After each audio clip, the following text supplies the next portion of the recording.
பிதாவாகிய தேவனையும் ஆண்டவர் இயேசுவையும் அறிகிற அறிவினாலே கிருபையும் சமாதானமும் பெருகுவதாக. இந்த காலவேளையிலே கர்த்தருடைய பிரசன்னத்திலே, அதாவது இந்த மாதத்தின் கடைசி ஓய்வு நாளிலே வந்திருக்கிறவங்கள் யாவரையும் இயேசுவின் இன்ப நாமத்தில் வாழ்த்துவது மகிழ்ச்சி அடைகிறேன். இந்த செய்தியை ஆன்லைன் மூலமாய் கேட்க இருக்கிற தேவனுடைய பிள்ளைகளையும் கர்த்தர் ஆசீர்வதிப்பாராக. இந்த செய்தி அநேக தேசங்களுக்கும் அநேக மக்களுக்கும் ஆசீர்வாதமாய் இருப்பதாக. தேவன் தாமே நம்மோடு இருந்து செய்யும் காரியம் பயங்கரமாய் இருக்கும். ஆமென். ஆகவே இன்றைய செய்தியின் தலைப்பாக 5/6 of cardinal values of Cornelius. கொர்நேலியுவின் 5 முக்கியமான அல்லது முதன்மையான வாழ்க்கை நெறிகள். கொர்நேலியுவின் 5 முக்கியமான அல்லது முதன்மையான வாழ்க்கை நெறிகள். 5/6 of cardinal values of Cornelius, the man of God. இந்த தலைப்பின் கீழே இது ஒரு வித்தியாசமான தலைப்பா இருக்கலாம். இது என்னங்க 5 கீழே 6ன்னு போட்டு வச்சிருக்கீங்க அப்படின்னா, 6 முக்கியம் தான், அதுல 5 விசேஷமான விஷயம். ஒன்று அவரை சார்ந்த பொதுவான ஒரு காரணி, அதனாலதான் அந்த ஒன்றை நான் மையப்படுத்துறேன். மீதி 5 மிக முக்கியமான நெறிகளை, கொள்கைகளை விவரிக்கிற ஒரு வித்தியாசமான ஒரு தலைப்பை கொண்ட ஒரு செய்தி. இந்த செய்தி அப்போஸ்தலர் நடபடிகள் புத்தகத்தில் 10ஆம் அதிகாரம் 1-2 வசனத்தில் இருக்கிறது. அப்போஸ்தலர் நடபடிகள் என்று சொன்னால், வேத பண்டிதர்கள் சொல்லுகிற முறைமையின்படி அப்போஸ்தலருடைய நடவடிக்கைகளின் புத்தகம் என்று சொல்லலாம், அல்லது பரிசுத்த ஆவியானவருடைய நடவடிக்கைகள் என்று சொல்லலாம், அல்லது 5வது சுவிசேஷ புத்தகம் என்றும் அழைக்கலாம்.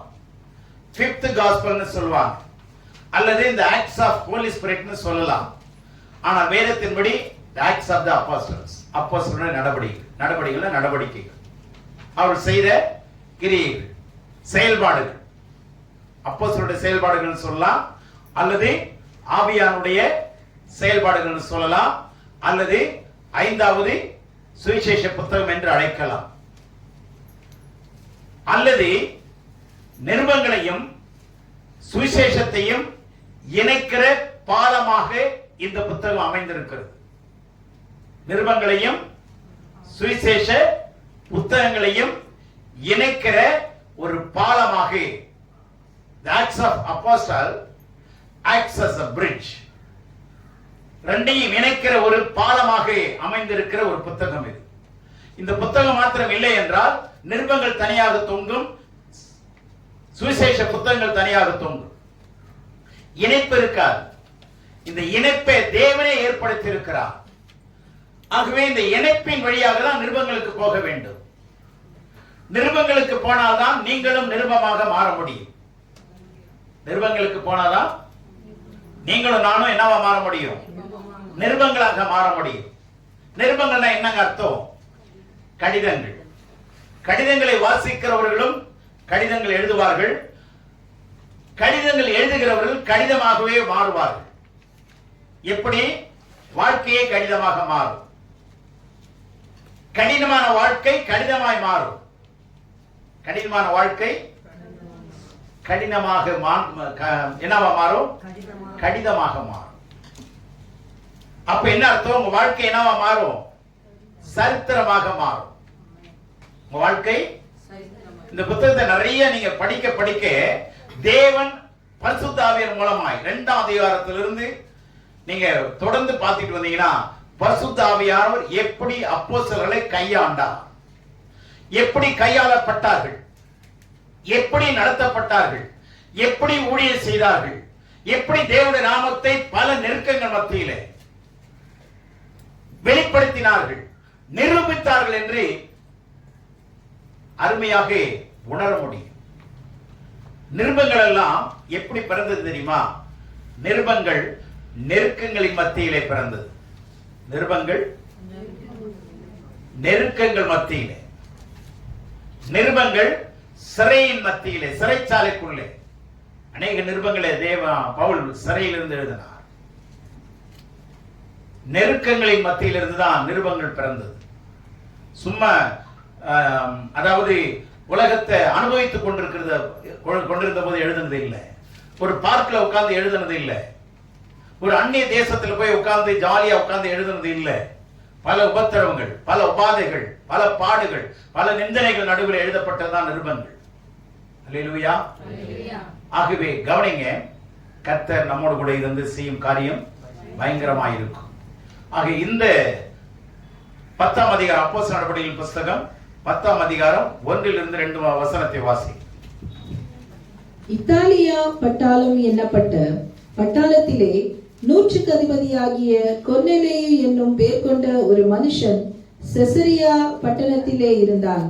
அவன் தேவ பக்தியுள்ளவனும் தன் வீட்டார் அனைவரோடும் தேவனுக்கு பயந்தவனுமாயிருந்து ஜனங்களுக்கு மிகுந்த தர்மங்களை செய்து எப்பொழுதும் தேவனை நோக்கி ஜெபம் பண்ணி கொண்டிருந்தான்.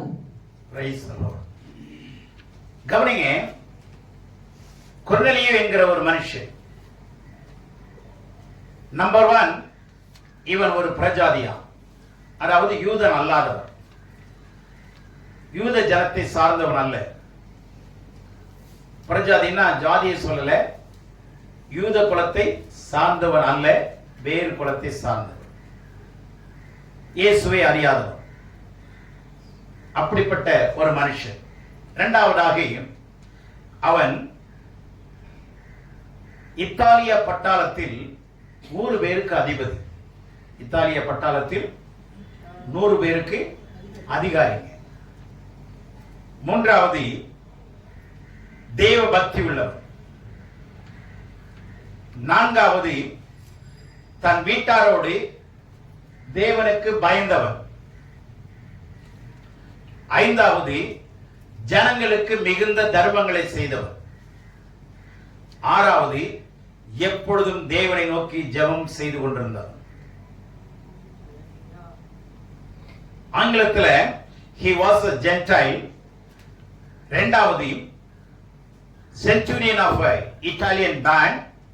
Thirdly, devoted man of God. Fourthly, godly feared with all his house. Fifthly, he gave much alms to the people or society. Finally, he prayed to God always. எப்பொழுதும் ஜெபம் பண்ணி கொண்டிருந்தான்.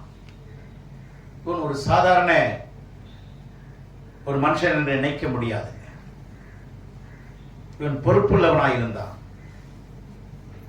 ஒரு மிலிட்டரியில் அல்லது பட்டாளத்தில் இருந்தா எவ்வளவு சட்ட திட்டங்களோடு, நீதி நெறிகளோடு அல்லது ஒழுக்கத்தோடு இருக்க முடிய வேண்டும் என்பது உங்களுக்கு தெரியும். சாதாரண அலுவலகத்தில் போனா லேட்டா போகலாம், அட்ஜஸ்ட் பண்ணிக்குவாங்க, நினைக்கிற நேரத்தில் லீவு கொடுக்கலாம், எடுத்துக்கலாம். ஆனா பட்டாளத்தில் கொடுப்பாங்களா? எத்தனை பேர் குடும்பத்துல கல்யாணத்துக்கு வர முடியாம வேலை செய்தவங்க இருக்கிறாங்க, சாவுக்கு வர முடியாம வேலை செய்தவங்க இருக்கிறாங்களா இல்லையா? அப்போ அந்த இடத்துல வேலை செய்தவங்க 100 பேருக்கு ஒரு அதிபதி, ஒரு அதிகாரி. அப்ப அந்த 100 பேருக்கும் இவன் உண்மையா இருந்திருக்கணுமா இல்லையா? அப்ப வேலை ஒருத்த வேலையை விட இந்த 100 பேர் வேலை கொஞ்சம் அதிகமா இருக்குமா இல்லையா? பொறுப்புகள் அதிகமா இருக்குமா இல்லையா? சொல்லுங்க. அந்த முதல் பாயிண்ட் என்ன? அவன் யூதன் அல்லாதவன். அதனாலதான் அதை விட்டுட்டேன், அது பொதுவானது. மீதி 5 இருக்கு பார்த்தீங்களா, அது மிகவும் கவனிக்கப்பட வேண்டிய, ஆராய வேண்டிய, சிந்திக்க வேண்டிய, நாம் ஏற்றுக்கொள்ள வேண்டிய 5 விஷயங்கள் இருக்கு. Special characters. These are all the special values, cardinal values. மிக முக்கியமான மேன்மையான கொள்கைகள். அவன் பாருங்க, 100 பேருக்கு அதிகாரியா இருந்தான். 2ஆம் வசனம் சொல்லுது, அவன் தேவ பக்தி உள்ளவனாக இருந்தான். எப்படி இருந்தான்? தேவ பக்தி உள்ளவனாக இருந்தான். மனசாட்சி மாத்திரமல்ல, தேவனுடைய பக்தி நிறைந்தவனாயும் இருந்தான். இன்னைக்கு உலகத்துல பக்தி உள்ள ஜனங்கள் நிறைய பேர் இருக்கிறாங்க. இந்தியாவுல எல்லா உலகத்தை விட எங்கதான் அதிகமான பக்தி இருக்கு? இந்தியாவில் தான். ஆனா அந்த பக்தி சரியான முறையில இருக்குதா அப்படின்னா அதை எதை வச்சு கண்டுபிடிக்கலாம்னா அந்த பக்திக்குள்ள பயம் இருக்கணும். பக்திக்குள்ள என்ன இருக்கணும் சொல்லுங்களேன். நெருப்பு இருக்குதுன்னா அதுக்குள்ள என்ன இருக்கணும்? நெருப்பு இருக்குதுன்னா அதுக்குள்ள என்னங்க இருக்கணும்? என்ன இருக்கணும்? அனல் இருக்கணுங்க. கையை வச்சா தொட்டா என்ன ஆகணும்? சுடணும். அப்படி சுடலைன்னா அது பேர் நெருப்பு இல்லை. புரியுதா உங்களுக்கு? சுடணும். பக்தி இருக்குதுன்னா அதுக்குள்ள என்ன இருக்கணும்? பயம் இருக்கணுங்க. ஆனா இன்னைக்கு பக்திக்குள்ள பயம் இருக்கா தேசத்துல? முதலாவது பக்தி இருக்கணும். இந்தியாவில் நிறைய பேருக்கு பக்தி இருக்கு, எல்லா மதத்தினருக்கும் பக்தி இருக்கு. ஆனா பயம் இருக்கான்னு கேளுங்க, அதுதான் கிடையாது. சாதாரணமா இப்ப பிள்ளைகளுக்கு பெற்றோருக்கு மேல பயம் இருக்கா? பெற்றவங்களுக்கு தான் பயம் இருக்குது. அன்னைக்கெல்லாம் பிள்ளைகளுக்கு நாங்கெல்லாம் ரொம்ப பயப்படுவோம். ஒரு பேனா வாங்க பயப்படுவோங்க, பென்சில் வாங்க பயப்படுவோம். பென்சில் விலை என்ன, 1 பைசா 2 பைசா தான் இருக்கும். அதை வாங்க பயப்படுவோம். அந்த கூரை அப்படியே சீவி சீவி அந்த பேனா ஒழுவும், சட்டையெல்லாம் ஒழுவும். அதை சோப்பு வச்சு தடவிக்கிறது. கேட்கறதுக்கு பயப்படுவோம். இன்னைக்கு அப்படி இல்லை. பாக்ஸ் 200 ரூபாய் தானே, வாங்கி கொடுங்க. 200 ரூபாய் தானே, சாதாரணமா கேக்குதுங்க. 1000 ரூபாய் தானே, வாங்கி கொடுத்தா என்ன அப்படின்னு. பிள்ளைங்களை வச்சுக்கிட்டு பயம் யாருக்குதான்? இப்ப மடியில நெருப்பை யார் தான் கட்டி இருக்கிறது? பெத்தவங்க தான் கட்டிக்கிட்டு முடிக்கிறான். அதுங்க ஜாலியா இருக்குது. இப்பெல்லாம் பயம் இல்லைங்க, பயம் விட்டு போச்சு. வாலிப பிள்ளைங்க பெரியவங்களை பார்த்தா மரியாதை கொடுப்பாங்க. இப்ப என்ன பெருசு உட்காரியான்னு கேக்குது பஸ்ல. மரியாதை விட்டு போச்சுங்க, பயம் விட்டு போச்சு. முன்னாடி எல்லாம் பயபக்தி இருந்தது, இப்ப பயம் போய் எதுதான் இருக்கு? பக்தியும் வேஷத்துல இருக்கு. அந்த பக்தி என்னவா ஆயிடுது? பக்தி வேஷம் ஆகுது. பக்தி பயம் இல்ல, பய பக்தி இல்ல. பக்தி இருக்கு, அது என்னவா தெரியுது? வேஷமா போயிடுச்சுங்க, வேஷமா போயிடுச்சு. காரணம் என்ன? காரணம் என்ன? அக்கிரமம் அதிகமாகிறது. காரணம் அக்கிரமம். கிரமம் இல்லைங்க தேசத்துல, குடும்பத்துல, பிள்ளைகளிடத்துல, வாலிப பிள்ளைகளிடத்துல, பெரியவங்களிடத்துல, சின்னவங்களிடத்துல என்ன இல்ல? கிரமம் இல்ல. கிரமம் இல்லைன்னா அது அக்கிரமம். கிரமம் இல்லைன்னா அக்கிரமம். தேசத்துல பார்க்கிறோம் எவ்வளவு அக்கிரமம். நம்ம சின்ன வயசுல கேட்க முடியாத பாவம் எல்லாம் இன்னைக்கு சாதாரணமா செய்யறாங்க, வெளிப்படையா செய்யறாங்க. காரணம் என்ன? ஒண்ணு கடவுள் யாருன்னு தெரியாதனால, 2 பாவம் அதிகமா தெரிஞ்சதுனால. முன்னாடி பாவத்தை மூடி மறைச்சு வச்சிருந்தாங்க, இப்போ வெளிப்படையா எல்லாமே படம் போட்டு காட்டுறோம். உலகம் மாறிக்கொண்டிருக்கிறது. தேவனுடைய பிள்ளைகளே, பயம் பக்தி வேஷமா இருக்கக்கூடாது. பக்திக்குள்ள எது இருக்கணும்? அது இந்த வசனத்தில் இருக்கு பாருங்க. முதலாவது அவன் கொர்நேலியு பக்தி உள்ளவனாய் இருந்தான்.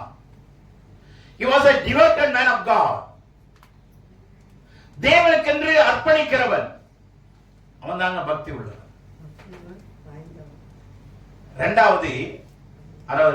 மூன்றாவதா பக்தி உள்ளவன். 4வது தன் வீட்டாரோடு பயமுள்ளவனாய் இருந்தான். கடவுளுக்கு பயந்திருந்தார்கள். வீட்டார் அனைவரோடும் கூட முக்கியமான வார்த்தை. இன்னைக்கு நான் கேட்கிறேன், உங்க புருஷர் கர்த்தருடைய வார்த்தையில உண்மையா இருக்கிறாரா? உங்க கணவன் கடவுளுக்கு பயந்து வேலை செய்யறாரா? 1 மணி நேரம் ஜெபம் பண்றாரா? உங்க கணவர் 1 மணி நேரம் ஜெபம் பண்றாரான்னு பாருங்க. உங்க மனைவி 1 மணி நேரம் ஜெபம் பண்றாங்களா பாருங்க. உங்க பிள்ளைகள் 1/2 மணி நேரம் முழங்கால் படிட்டு நீங்க ஜெபம் பண்ணி பார்த்திருக்கிறீங்களா? பெற்றோர்களே நல்ல கவனிங்க. நான் கேட்கிறேன், உங்க பிள்ளைகள் 1/2 மணி நேரம் ஜெபம் பண்ணி பார்த்திருக்கிறீங்களா? பெற்றோர்களே சொல்லுங்க. உங்க பிள்ளை அரை மணி நேரம் முழங்கால நின்று யாருக்காவது பார்த்துருக்கீங்களா? அப்படி இருந்தா கை வைத்துங்க பார்க்கலாம். நான் உங்களுக்கு கை நான் தட்டுறேன். உங்க பிள்ளைங்க அரை மணி நேரம் ஜெபம் பண்ணுதா? அப்ப என்ன வளர்ப்பு வளர்க்குறீங்க? நீங்களே யோசிங்க. ஏன் 15 நிமிஷம் முழங்கால நிக்க கூடாது? ஆனா அதே புக்கை எடுத்து 3 மணி நேரம் 5 மணி நேரம் 10 மணி நேரம் படிக்க தெரியுது இல்ல? ஏன் 15 நிமிஷம் நீ முழங்கால நிக்க கூடாது? இல்லைன்னா சோறு கொடுக்க மாட்டேன்னு சொல்லுங்க. பிரம்பை கையாளாதவன் என் மகன் என்ன பண்றான்? பகைக்கிறான். கேட்கறதெல்லாம் வாங்கி கொடுக்கிறோம். ஆனா ஒரு 15 நிமிஷம் ஜெபத்துல நீங்க நடத்தலன்னா, as a பெற்றோர் நான் சொல்றேன், பெற்றோரா இருக்கிற நீங்க கடவுளுக்கு கணக்கு கொடுக்கணும். உங்க பிள்ளைகளை கடவுளுக்கு பயந்து நடத்துனீங்களான்னு கேட்பார். ஆனா குறநிலை என்ன செய்தான்? தன் வீட்டார் அனைவரோடு, வீட்டார் அப்படின்னா யாரு?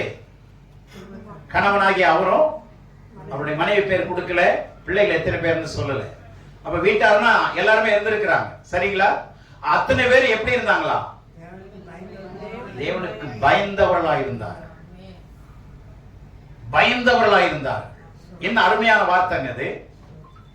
நம்ம குடும்பத்துல கணவன் ஒரு பக்கம் போனா மனைவி வேற பக்கம் இழுக்குது,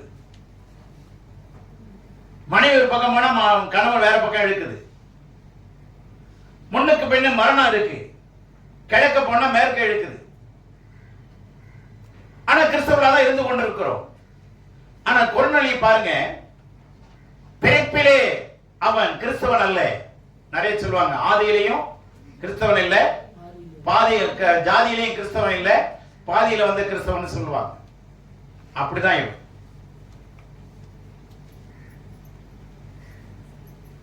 பெற்றோர்கள் தன் பிள்ளைகளை எதுக்கு என்ன வாட்ச் பண்றீங்க? 15 நிமிஷம் உங்க பிள்ளைகள் ஜெபம் பண்ணாததை நீங்க பார்க்கலன்னா அது எதுக்கு வாங்கி கொடுக்கறீங்க? ஏன் அந்த நிபந்தனையை கொடுக்கிறது இல்லை? நல்ல சின்ன வயசுல 9வது படிக்கும் போது முழங்கால நின்று வேதத்தை படிச்சுட்டு அதுக்கப்புறம் தாங்க நிறைய ஒரு அதிகாரம் ஃபுல்லா முழங்கால நின்று படிப்பாங்க. நான் சாட்சியா சொல்றேன், ஆண்டவருக்கு முன்னாடி எனக்கு ஜெபம் பண்ண தெரியாது அப்போ. ஆனா எங்க அக்கா ஜெபம் பண்றதை, எங்க அப்பா ஜெபம் பண்றதெல்லாம் கவனிப்பேன். போய் ஒரு ரூம்ல உட்கார்ந்துட்டு நானாவே ஒரு 2000-3000 ஸ்தோத்திரம் பண்ணுவேன். நான் உண்மையை சொல்றேன். உங்க பிள்ளைகள் ஜெபம் பண்றாங்களா நீங்க பார்க்கலன்னா நீங்க உங்க பிள்ளைகளை என்ன செய்றீங்க? தேவனுக்கு விரோதமா வளர்க்குறீங்கன்னு அர்த்தம். பிள்ளைகளே நீங்கள் தேவனுக்கு விரோதமாய் வளர்கிறீர்கள் அர்த்தம். யோவான் சுவிசேஷத்தில், அதாவது 1 யோவான்ல பரிசுத்த யோவான் எழுதுறத போய் பாருங்க. வாலிபரே, நீங்கள் பலவான்களாய் இருக்கிறதுனால், தேவ வசனம் உங்களில் நிலைத்திருக்கிறதுனாலும்.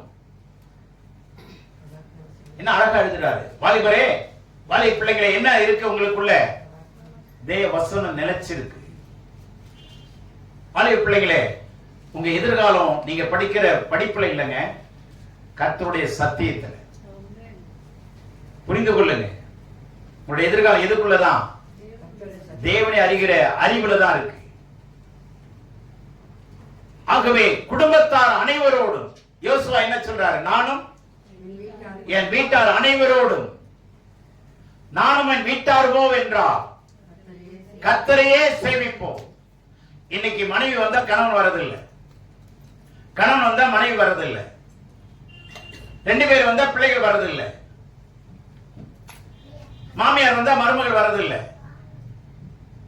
எப்படி இது? அப்ப எப்படி கடவுளுக்கு பயந்தோன்னு எப்படி சொல்றீங்க? ஆனா இந்த மனுஷனுடைய குடும்பத்தை பாத்தீங்களா? எப்படி ஒரு எக்ஸாம்பிளா, எப்படி ஒரு மாடலா இருக்கிறாரு. இந்த குடும்பம், கொர்நேலியோட குடும்பம் மாதிரியா இருந்தாங்களா? ஒரு மாதிரியா இருந்தாங்களா? சொல்லுங்களேன். மாதிரியான குடும்பமா, ஒரு மாதிரியான குடும்பமா? 2க்கு வித்தியாசம் இருக்குல்ல. அவங்க ஒரு மாதிரிங்கன்னா, பொண்ணு பார்க்குற வீட்டில் போய் கேட்டுங்க பார்க்கறது சொன்னா அவங்க ஒரு மாதிரிங்கன்னா நம்ம போவே பயப்படுவோம். ஐயோ இவங்க என்னடா ஒரு மாதிரின்றாங்களே. தேவனுடைய பிள்ளைகளே, நம்ம ஒரு மாதிரியா இருக்கிறோமா, மாதிரியா இருக்கிறோமா? சொல்லுங்க. நம்மளை குறித்த சாட்சி என்ன இருக்கு? உங்க மனசாட்சி என்ன சொல்லுது? ஜனங்கள் என்ன சொல்றாங்க? தேவன் ஆவியானவர் என்ன சொல்றாரு பாருங்க. நம்ம குடும்பம் எந்த லெவல்ல வளர்த்துட்டு இருக்கிறோம். பிள்ளைகள் படிக்க வைக்கிறது பெரிய விஷயம் இல்லைங்க. அது லோன் வாங்கி எப்படியாவது கஷ்டப்பட்டு படிக்க வைக்கிறோம், தப்பே இல்லை. அது ஒரு பெரிய விஷயமா எடுத்துக்காதீங்க. ஆனா என் பிள்ளைகள் சத்தியத்தில் நடக்கிறார்களா, அதுதான் எனக்கு சந்தோஷம்னு சொல்லுது.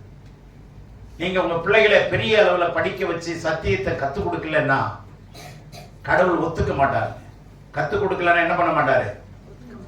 அதனாலதான் அங்க யூத மக்கள் இன்னைக்கு உலகத்துல நம்பர் 1 இருக்கிறாங்க. என்ன தெரியுமா?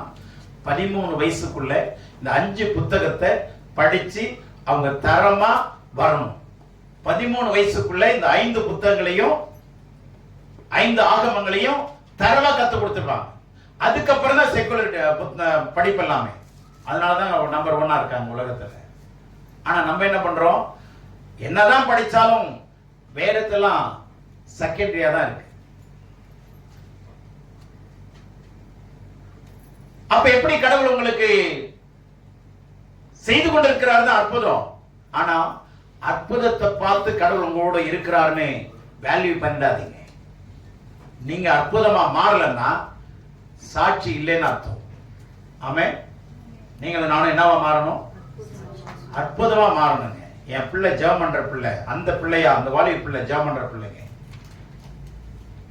யாராவது ஒவ்வொருத்தரும் உங்க வாழ்க்கையில எவ்வளவு நேரம் இந்த வாரத்துல ஜெபம் பண்ணீங்கன்னு சொல்லுங்க பார்க்கலாம். எத்தனை மணி நேரம் முழங்கால் படிட்டு இருக்கிறீங்கன்னு சொல்லுங்க பார்க்கலாம். இந்த குடும்பத்தோட ஒத்து வைங்களேன். இப்ப இந்த குடும்பத்தோட கூட நீங்க ஒத்து வச்சு பாருங்க.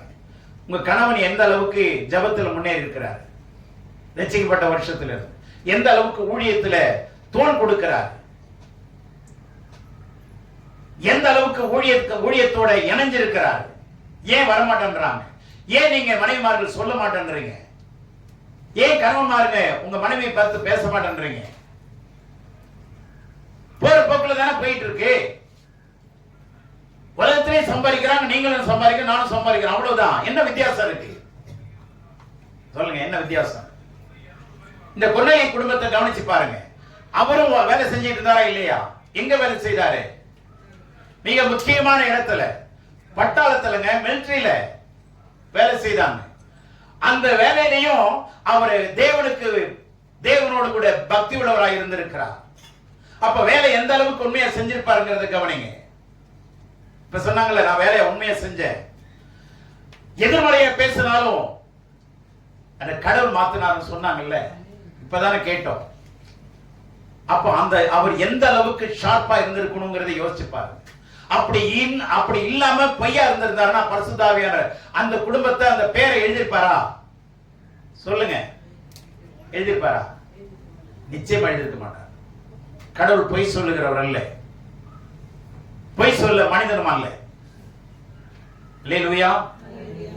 வாலிப பிள்ளைங்களை நான் ரொம்ப அன்பா கேட்டுக்கிறேன். இந்த காலத்துல நீங்க வேதத்தை வாசிக்கல, வேதத்துக்கு முக்கியத்துவம் கொடுக்கலன்னா கடவுள் உங்களை முக்கியத்துவமான ஆளா மாத்தவே மாட்டார். நீங்க வேணா எழுதி வச்சுங்க. சபைக்கு வராம ஞாயிற்றுக்கிழமை என்ன பண்றாங்கிறது எனக்கு தெரியல. அப்படி இருந்து பக்தி உள்ளவர்கள் எப்படி சொல்லிக்குவாங்கன்னு எனக்கு புரியல.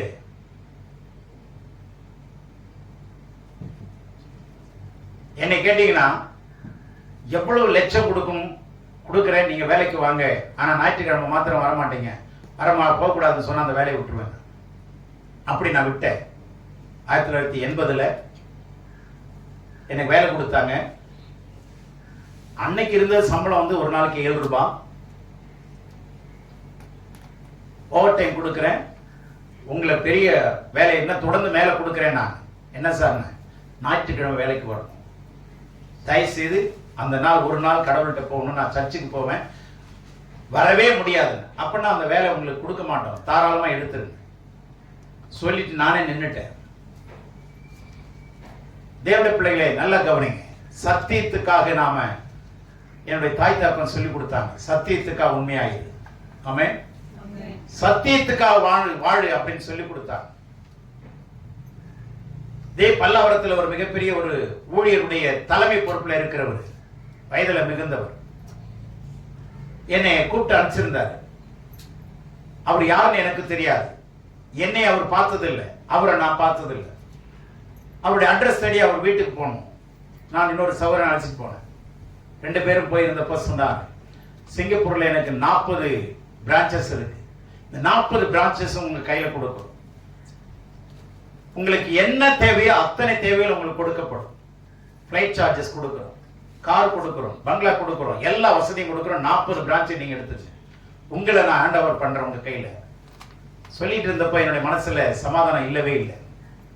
எங்கேயோ ஒரு விஷயம் இடிக்குது அப்படின்னு சொல்லி அவர்கிட்ட பேச்சு கொடுத்துக்கிட்டே இருந்தேன்.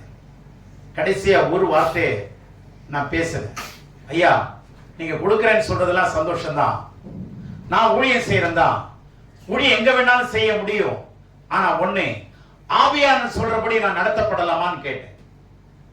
நான் என்ன உபதேசம் அவங்கள்ட்ட இருக்கு, என்ன ரகசியம் இருக்குங்கிறத நான் நேரடியா கேட்காம இப்படி கேட்டேன், பரிசுத்த ஆவியானவரை நடத்துகிறபடி நான் அந்த ஊழியத்தை செய்யலாமான்னு கேட்டேன்.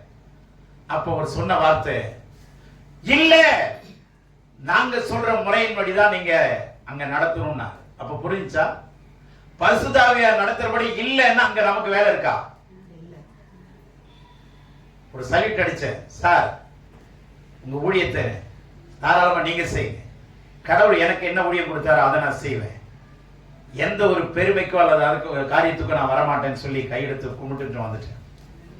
இப்ப நான் போயிருந்தேன்னா என் நிலைமை எவ்வளவு உயரத்துல இருந்திருக்குங்கிறத நீங்க சிந்திச்சு பாருங்க. ஏன் இந்த கொஞ்சம் பேரை வச்சு நான் செய்யணும் அப்படின்னா, இந்த கொஞ்சம் பேர் தான் கர்த்தர் கொடுத்த பொக்கிஷன். நான் விசுவாசிக்கிறேன். ஆண்டவர் எனக்கு கொடுத்த ஒரு வார்த்தை என்னன்னா, இந்த ஜனங்கள் தான் உன்னுடைய பொக்கிஷம் என்று சொன்னார். They are all treasures in your hand. அவங்க எல்லாரும் பொக்கிஷமா உன்னுடைய கையில வச்சிருக்கிறேன். நான் உங்களை பொக்கிஷமா, கடவுள் கொடுத்த பொக்கிஷமா நான் ட்ரீட் பண்றேன். ஆமென். என் மனசுல வச்சிருக்கிறேன். ஆகவேதான் அதை விட இந்த சின்ன கூட்டமே பெரிய விஷயம். ஆமென். சின்னவன் 1000 சிறியவன் பலத்த ஜாதியாய் மாறுவான். ஆகவேதான் உங்களை நான் நேசிக்கிறதுல நான் பெருமைப்படுறேன், சந்தோஷப்படுறேன். ஆண்டவருக்குள்ள நல்லா புரிந்து கொள்ளுங்க. ஊழியக்காரனுடைய இருதயத்தை நீங்களும் புரிஞ்சுங்க. அந்த இருதயத்தோட இருதயமா நீங்களும் மாறுங்க. சேர்ந்து கடவுளுடைய நாமத்தை என்ன பண்ணலாம்? மகிமைப்படுத்தலாம். குடும்பம் கடவுளுக்குள்ளே, உலகத்தான் சொல்லுவோம் குடும்பம் ஒரு கதமம்மா இல்லையா? குடும்பம் ஒரு பல்கலைக்கழகம்னு சொல்றாங்க. எதை வேணாலும் வச்சுங்க. ஆனா குடும்பமா கடவுளை ஆராதிக்கிறோமா? குடும்பமா ஏன் கடவுளுக்குள்ள வரக்கூடாது? ஆண்டவர் என்ன சொல்றாரு? முதலாவது தேவனுடைய ராஜ்யத்தையும் தேடுங்கள், அப்பொழுது இவைகளெல்லாம். இந்த கொள்கை என்னைக்குமே மாறாதுங்க. இந்த பிரின்சிபல்ஸ் மாத்துனீங்கன்னா நம்ம தவறு பண்றோம்னு அர்த்தம்.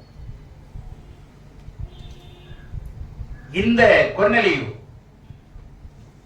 உலக ஆதாயத்துக்காக தன்னுடைய குடும்பத்தை விட்டு கொடுத்திருந்தானா இந்த பேர் இங்க வந்திருக்காது. விளங்குதா? உலக ஆதாயத்துக்காக யாராவது ஒருத்தரை விட்டு கொடுத்திருந்தாலும் குடும்பத்தார் அனைவரோடும் வந்திருக்காது இல்ல. அவன் மாத்திரம் தானே பக்தியா இருந்திருப்பான்னு வந்திருக்கோம். அப்ப குடும்பத்தார் அனைவரோடு எப்படி இருந்திருக்கிறான்? பக்தி பயத்தோடு இருந்திருக்கிறான். முதலாவது அவன் பக்தி உள்ளவனாய் இருந்தான். இரண்டாவது குடும்பத்தாரோடு தேவனுக்கு பயந்து இருந்தான். அப்ப பயபக்தி ரெண்டும் இருக்கா இல்லையா? எதிர்மறையா இருக்கா? ஒன்னா இருக்கா? பயம் இருக்கு, பக்தி இருக்கு. Wonderful man of God. ஆமென். அற்புதமான தேவ மனுஷன். உங்க குடும்பம் எந்த லெவல்ல இருக்கு? இப்ப கர்த்தர் வருவானா நீங்க மாத்திரம் போனா ஓகேவா? கர்த்தர் வந்தா நீங்க மாத்திரம் ஆண்டவருக்குள்ள போயிட்டோம்னா மீதி பேரை பத்தி கவலைப்பட வேண்டீங்களா? யோசனை பண்ணீங்க. அடுத்ததாக மிக முக்கியமான விஷயம் பாருங்க. தனி மனிதன், குடும்பம். அடுத்தது பாருங்க, 5வது ஜனங்களுக்கு மிகுந்த தர்மங்களை செய்து கொண்டு வந்தான். தனி மனிதன் பக்தி உள்ளவன், குடும்பம் பயத்தோடு இருந்தது. இப்ப என்ன பண்றான்? ஜனங்களுக்கு, சொசைட்டிக்கு போறான், மிகுந்த தர்மங்களை செய்து வந்தான். தர்மம்னா என்ன, தானம்னா என்னங்க அப்படின்னா, தர்மம்னா கேட்டோன்னு கொடுக்கிறது. யா பசிக்குது, சரி இந்த 10 ரூபாய், இந்த ஒரு 100 ரூபாய் சாப்பிட்டு போ, கேட்டோன்னு கொடுக்கிறது தர்மம். தானம்ங்கிறது அவங்க எந்த நிலைமையில இருக்கிறாங்கன்னு அறிஞ்ச உடனே கொடுக்கிறது, கேட்காமையே. நான் சொல்றது புரியுதா? அவங்க நிலை அறிந்து, என்னங்க சோர்வா இருக்கிறீங்க, பணம் எது வேணுமா, உதவி வேணுமா, ஏன் சோர்ந்து இருக்கிறீங்க, அதுக்கு பேர் தான் என்னது, தானம். உன் பிள்ளை கல்யாணம் பண்ணுமா, நானே என் பொண்ணை கன்னியாதானமா கொடுக்குறேன். புரியுதா? இப்போ நானே என் பிள்ளைய என் பொண்ணை என்ன பண்றேன், கன்னியாதானம்னு சொல்றாங்க பாத்தீங்களா? கன்னியாதானமா நாங்களே எல்லா செலவு பண்ணி, எனக்கு மாப்பிள்ளை மாத்திரம் கொடுங்க, நாங்களே எல்லா செலவு பண்றோம், அல்லது பொண்ணை மாத்திரம் கொடுங்க, நாங்களே எல்லா செலவு பண்ணிக்கிறோம். புரியுதா? கேட்காமையே கொடுக்கிறது பேர் தான் என்னது, தானம். கேட்டு கொடுக்கிறது என்ன, தர்மம். உள்ளதிலிருந்து கொடுக்கிறது, உள்ளதிலிருந்து கொடுக்கிறது தானம், உள்ளத்திலிருந்து கொடுப்பது ஞானம். புரிஞ்சா? உள்ளதிலிருந்து கொடுப்பது தானம், உள்ளத்திலிருந்து கொடுப்பது ஞானம். எதை தெரிஞ்சுக்கணும் தெரிஞ்சு, சரிங்களா? தாகம் எடுத்தா குடிப்பது பானம், எதை வேணாலும் செய்யுங்க. ஆனா இவங்க என்ன சொல்றாங்க, ஜனங்களுக்கு மிகுந்த தர்மங்களை செய்தான். அப்ப கவனிங்க, ஒரு தேவ மனுஷன் குடும்பத்துக்கு உண்மையா இருக்கிறான், தேவனுக்கு உண்மையா இருக்கிறான், பட்டாளத்தில் வேலை செய்யற இடத்துல உண்மையா இருக்கிறான். இப்ப இவன் எங்க போறான் பாத்தீங்களா? சொசைட்டிக்கு போறாங்க. தேவனுடைய பிள்ளையே, சமுதாயம் வந்து சபைக்கு இல்ல, சபை தான் சமுதாயத்துக்கு போகணும். அதுதாங்க சபை. எத்தனை பேருக்கு புரியுது? சமுதாய சபைக்கு வரணும், சமுதாய சபைக்கு வரணுங்கிறது இல்ல. சபை சமுதாயத்தை தேடி சபை போகணும். இயேசுவை தேடி ஜனங்க போனாங்களா, ஜனங்களை தேடி இயேசு வந்தாரா? சொல்லுங்களேன், எல்லாரும் சொல்லுங்க. ஜனங்களை தேடி இயேசு வந்தாரு, உங்களை என்னையும் தேடிதான் வந்தாரு. அப்ப அது மாதிரி நாம யார்கிட்ட போகணும்? சமுதாயத்துக்கிட்ட போகணும். சபை சமுதாயத்தை நாடணும். ஆனா இன்னைக்கு ரிவர்ஸ் ஆர்டர்ல சமுதாயம் எங்க வரணுங்க? சபைக்கு வரணும். சமுதாய ஜாதிக்கு இந்த தெருவில் இருக்கிறவங்க வரணும், அந்த தெருவில் இருக்கிறவங்க வரணும், சபைக்கு வரணும், சபைக்கு வரணும்.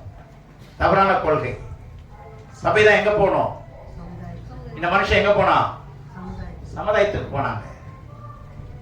முடிஞ்ச தர்மங்களை செய்தான். முடிஞ்சதில்லை, அதிகமா மிகுந்த தர்மங்களை செய்தான். எவ்வளவு? மிகுந்த தர்மங்களை செய்தான். சொல்ல நேரம் இல்லை. நம்ம எவ்வளவு தர்மங்கள் செய்யறோம்?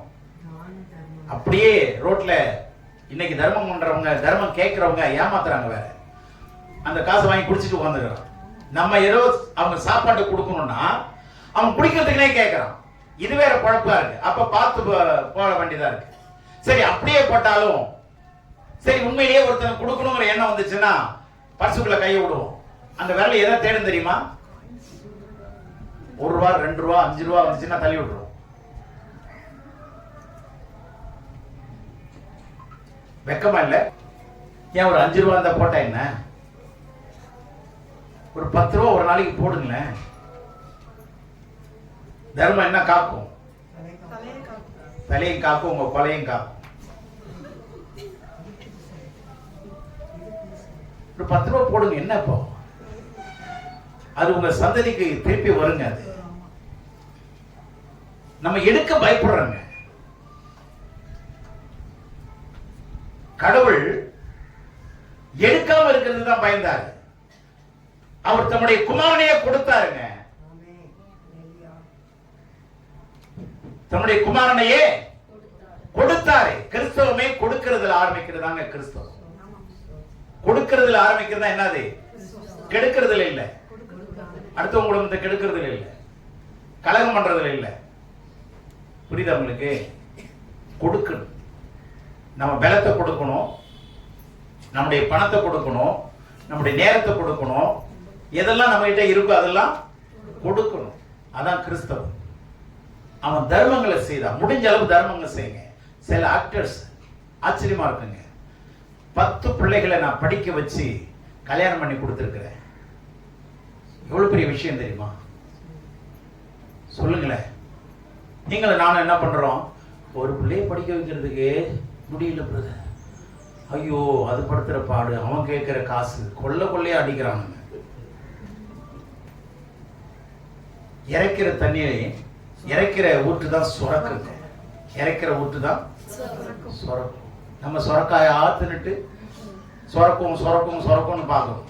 எங்க இருந்து சுரக்கிறது? பாய்ச்சினா தானே சுரக்கும். சொல்லுங்க. கிணத்துல தண்ணி எடுக்க சுத்தமான தண்ணி கிடைக்கும். இல்லைன்னா கொஞ்சம் கொஞ்சமா கெட்டு போயிடும் இல்லையா? நீங்க உங்களுடைய காசை தேங்க வைக்காதீங்க. தானியத்தை கட்டி வைக்கிறவன் சபிக்கப்படுவான். தானியத்தை களஞ்சியத்தை என்ன பண்றான்? கட்டி வைக்கிறவன். மற்றவங்களுக்கு கொடுக்காத, நமக்கு கொடுக்காத, மூடு, சபிக்கப்பட்டவன் சொல்லு. முடிஞ்ச அளவு கொடுங்க. உலகத்துல ரொம்ப கொண்டு போறது இல்லைங்க. சொல்லுங்க. உலகத்துல ஒத்த குண்டுமணி கூட கொண்டு போக முடியாது. வெட்டியா அறுத்துருவான். நீங்களே மறந்து விட்டா கூட அவன் அறுத்துட்டு தான் அவன் ஏரியா வச்சிருவான், புதைப்பான். புரியுது அவங்களுக்கு? அங்க கூட ஒண்ணுமே புரியாது. கட்டின துடியோடு போக வேண்டியதான். கொஞ்சம் புரிஞ்சுங்க. வறியவன் சாப்பாட்டுக்கு ஏங்குகிறான். ஐஸ்வர்யவன் சாப்பாட்டை கட்டுப்படுத்துகிறான். இவனுக்கு தட்டுப்பாடு, அவனுக்கு கட்டுப்பாடு. வறியவனுக்கு சாப்பாடு தட்டுப்பாடு. ஐயோ, சாப்பாடு இல்லையே. வச்சிருக்கிறவனுக்கு சாப்பாடு திங்க முடியலன்னு கட்டுப்படுத்துறான். டயட் கண்ட்ரோல்ல இருக்கிறான். அப்ப கொழுப்பு எவ்வளவு இருக்கு இல்லையா? அப்ப கவனிங்க, நம்ம பேலன்ஸ் பண்ணுங்க. ஏன் உங்களுக்கு கொடுத்திருக்கிறாருன்னா, வறியவர்களை பார்க்க சொல்லி. இந்த சிறியர்கள் எதை செய்தீர்களோ, சிறியர்கள் எதை செய்தீர்களோனா, ஒண்ணுமில்லாதவனுக்கு, வறியவனுக்கு, ஏழை பிள்ளைகளுக்கு, விதவைகளுக்கு, கைவிடப்பட்டவங்களுக்கு, கைம்பெண்களுக்கு, சாப்பாடு இல்லாதவங்களுக்கு தேடி பார்த்து உதவி செய்யுங்க.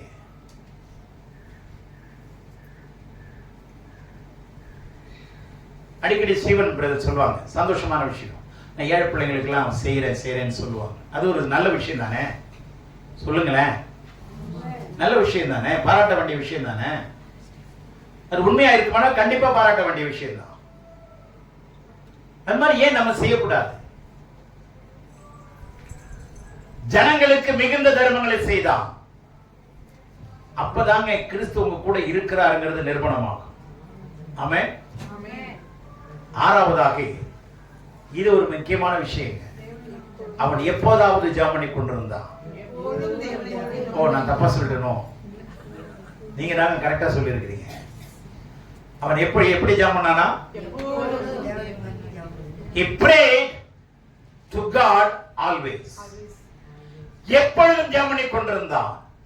கவனிங்க, ரெண்டு லைனுங்க. இது ஸ்ட்ரைட் லைன் தான். இப்படி போறது என்னதான்? Straight line. ஆனா இப்படி போறது என்னதான்? விட்டு விட்டு பிரேக் பண்ணி ஸ்ட்ரைட் லைன்ல ஒரு லைன் வரைய முடியுமா இல்லையா? முடியும்ல. வேலைக்கு போறான், கேப்ல ஜெபம் பண்றான், வேலையை செய்யறான், சோத்திரம் பண்ணிட்டே ஜெபம் பண்றான், கடவுளோடு தொடர்பு கொள்றான். அதுக்கப்புறம் ஒரு கேப் கிடைக்குது, பைபிள் எடுத்து வாசிக்கிறான். அதுக்கப்புறம் ஓடுறான், வேலை செய்யறான். அதுக்கப்புறம் கேப் கிடைக்குது, சோத்திரம் பண்றான், ஜெபம் பண்றான். ஒரு ஏழை தொழிலாளியை பார்த்துட்டு முடியாரா? இதே வேலை தாங்க நான் கம்பெனில செஞ்சேன். என்னுடைய அதிகாரிகள் என்னைய ஒண்ணுமே சொல்லல. அவங்க சொன்ன மாதிரி என்னைய பத்தி நிறைய சொன்னாங்க. எம்எஸ்ஆர் எப்போ ஓட்டு போட்டார் தெரியுமா உங்களுக்கு? மேனேஜர் அவர் சொன்னாரா, எம்எஸ்ஆர் போவாரா போக மாட்டாரா எனக்கு தெரியும், நீ வேலை பார்த்து போ அப்படின்னா. நம்மளை குறித்த சாட்சி மேல தெரியணுங்க. ஆமென். மேல தெரியும். உண்மையுள்ள மனுஷன். நான் ரிட்டையர்ட் ஆகிறதுக்கு 1 மாசத்துக்கு முன்னாடி, இல்ல 4 மாசத்துக்கு முன்னாடி, என்னோட வேலை ஸ்தலத்துல நான் சந்திக்காத ஒரு மிகப்பெரிய ஒரு தலைகுனிவு எனக்கு வந்தது. அது தலைகுனிவு தான் சொல்லணும். எப்படின்னா, கிட்டத்தட்ட 48 ஜாபுங்க. அது என்னன்னா, என்ஜின்ல மிகப்பெரிய ஜாப். அது அதனுடைய விலை ஏறத்தாழ 1.5 லட்சம் ரூபாய் இருக்கும். ஒண்ணு கிராங்க் ஷாப்ட்னு சொல்லுவாங்க. 1.5 லட்சம் ரூபாய்க்கு மேல வேலை 1.5 லட்சம். அதனுடைய கரண்ட் செலவு, லேபர் இதெல்லாம் போனீங்கன்னா மேல எங்கேயே போகும். சரி, ஒரு பீஸ் வந்து 1.5 லட்சம் ரூபாய். எத்தனை பீஸ்? 42 பீஸ், 50 பீஸ்னு வச்சுங்க. அப்ப எத்தனை கோடின்னு வருது? நல்ல கவனிங்க. இவ்வளவும் 3:30 மணிக்கு 4 மணிக்கு நான் வீட்டுக்கு வரும்போது என்னுடைய மேனேஜர் கூப்பிட்டார், எபினேசர் உங்களுடைய ஜாப் முழுவதும் ரிஜெக்ட் ஆயிடுச்சு.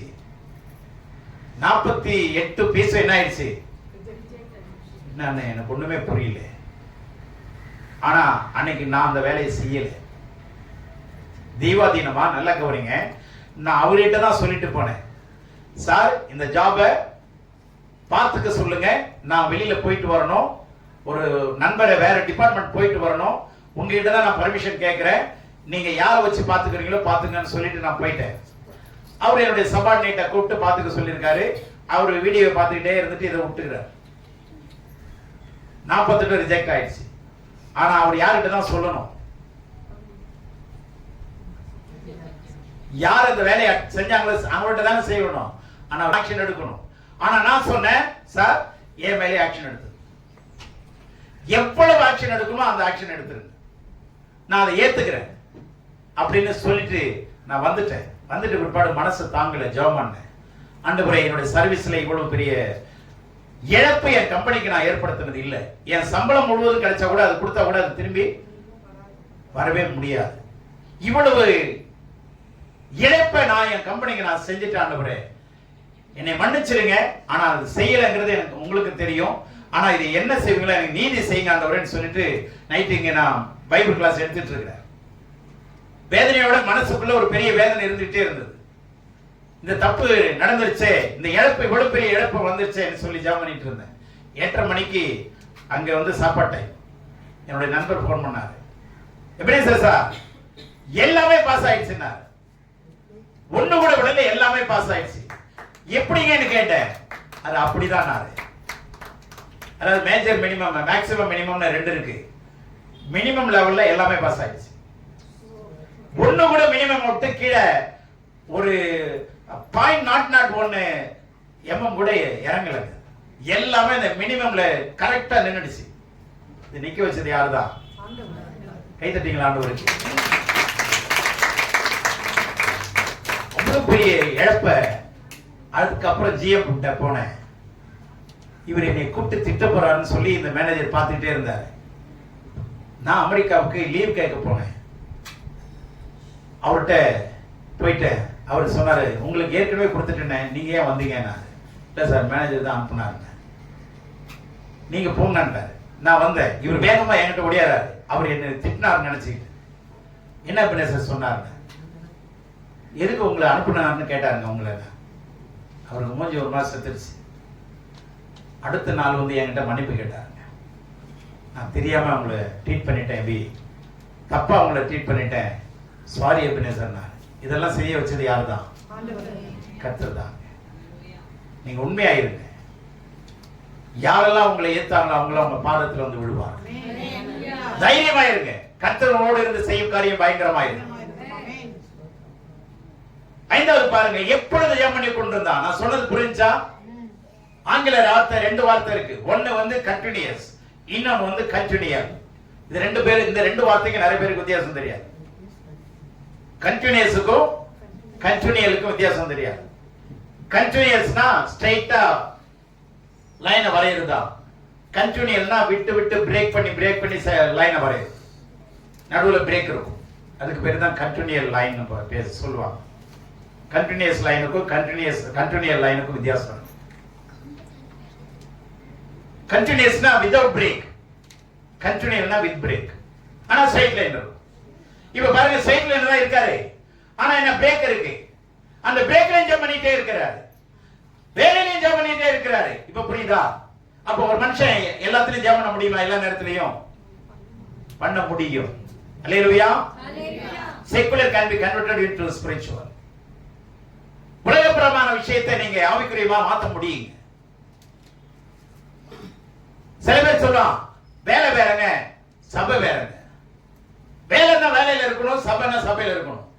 இதை கொண்டு போய் அதுல சொல்லக்கூடாது, அதை கொண்டு இதுல நினைக்க கூடாதுன்னு சொல்லுவாங்க. பாத்துருக்கீங்களா? இது கேட்கறதுக்கு நல்லா இருக்கும், ஆனா இது பைத்தியகரமான விஷயம். உங்க வேலையை ஊழியமா மாத்த தெரியலன்னா you are not fit to be a believer. உங்க வேலையை ஊழியமா மாத்த தெரியணுங்க. உங்க வேலையை என்னவா மாத்த தெரியணும்? சொல்லுங்களேன். உங்க வேலையை ஊழியமா மாத்த தெரியலன்னா நீங்க விசுவாசிங்கிற லெவலுக்கு இல்லைன்னு அர்த்தம். நீங்க கற்றுக்கொள்ளலன்னு அர்த்தம். கடவுள் கொடுத்த எந்த வேலையும் ஊழியமா மாத்தணும். அப்படி மாத்த தெரியலன்னா சொல்லுங்க, நான் உங்களுக்கு ஆலோசனை கொடுக்கிறேன். That's why I repeat, secular can be converted into spiritual. எதை வேணாலும் ஆவிக்குரிய விஷயத்தில் மாற்ற முடியும். அல்லேலூயா. அதனால நான் சொல்றதை நல்லா புரிஞ்சுங்க. அவன் எப்பொழுதும் ஜெபம் பண்ணி கொண்டிருந்தான். ஜெபம் பண்ண முடியுமா எப்போதும்? ஆனா நம்ம என்ன பண்றோம்? எப்போதாவது ஜெபம் பண்ணுங்க. நேரம் கிடைச்சா ஜெபம் பண்றாங்க. கிடைக்கலன்னா அதுவும் இல்லை. நம்ம சாட்சி அப்படி போகுது. நேரம் கிடைக்கவே மாட்டேங்குதுங்க. வீட்டு வேலை, வெளி வேலை, புருஷனுக்கு சாப்பாடு கட்டுறது, பிள்ளைங்களுக்கு சாப்பாடு கட்டுறது, ஸ்கூலுக்கு அனுப்புறது, துணியை துவைக்கிறது, சமைக்கிறது, ஐயோ மாளலங்க. உண்மைதானே? உண்மைதான், இல்லைன்னு சொல்லல. நீங்க என்ன சும்மா உட்கார்ந்து சொல்றீங்கன்னு சொல்லல. நம்ம மனசாட்சியை கேட்டு பாருங்க.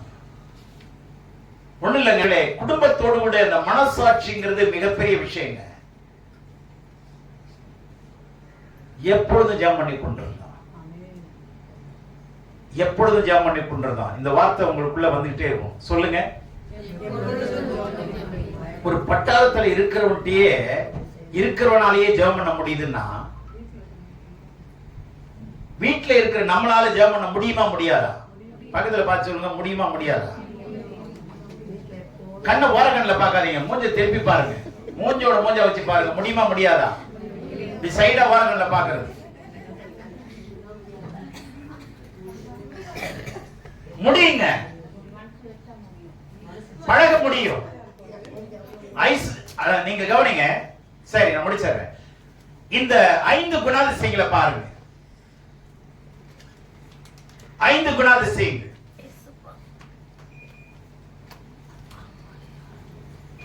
பட்டாளத்தில் அவன் 100 பேருக்கு அதிகாரியா இருந்தான்.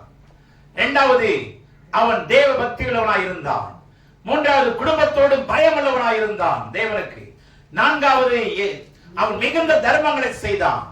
5வது எப்பொழுதும் ஜெபம் பண்ணி கொண்டிருந்தான். சிந்திச்சு பாருங்க.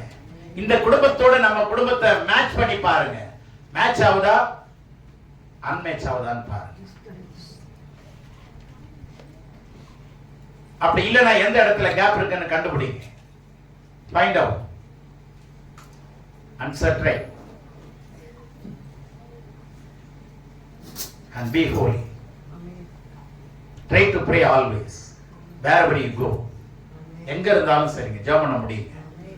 மன்றாடுங்க, ஆண்டவரோட பேசுங்க, கடவுளோட பேசுங்க. கடவுள் நம்மை ஆசீர்வதிப்பார். கர்த்தர் தாமே இந்த செய்தி மூலமாக நம்மோடு கூட தொடர்பு கொள்வாராக. ஆமென்.